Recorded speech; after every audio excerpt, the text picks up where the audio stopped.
வணக்கம். இன்னைக்கு சக்கரவள்ளி கிழங்குல ஸ்நாக்ஸ் ரெசிபி எப்படி செய்யறதுன்னு பார்க்கலாம். ஒரு சக்கரவள்ளி கிழங்க வேக வச்சு தோல் எடுத்து வச்சிருக்கேன். 5 டீஸ்பூன் அளவுக்கு கார்ன்ஃபிளவர் மாவு, ஒரு கைப்பிடி கொத்தமல்லியை பொடியா கட் பண்ணி வச்சிருக்கேன், 1/2 டீஸ்பூன் அளவுக்கு தனி மிளகாய் தூள், 1/4 டீஸ்பூன் அளவுக்கு மிளகுத்தூள். சக்கரவள்ளி கிழங்க நல்லா மசிச்சுக்கலாம். 1/4 டீஸ்பூன் அளவுக்கு சால்ட் சேர்த்துக்கிறேன்.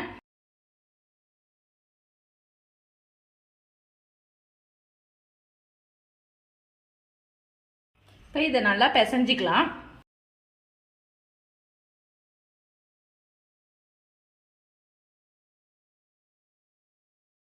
நல்லா பிசைஞ்சு வச்ச மாவை திரட்டி எடுத்துக்கலாம்.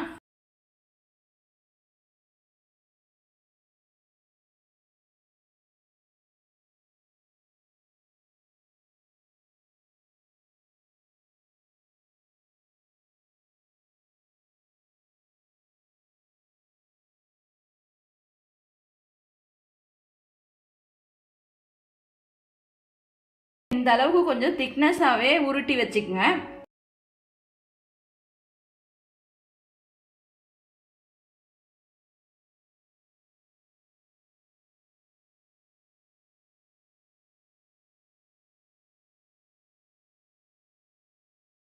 இப்போ ஒரு பீஸா எடுத்து வச்சுக்கலாம். இப்போ எல்லா பீசஸும் கட் பண்ணி வச்சாச்சு. இதை எண்ணெயில் போட்டு பொரிச்சு எடுத்துக்கலாம். இந்த அளவுக்கு கொஞ்சம் திக்னஸாவே கட் பண்ணிக்கோங்க.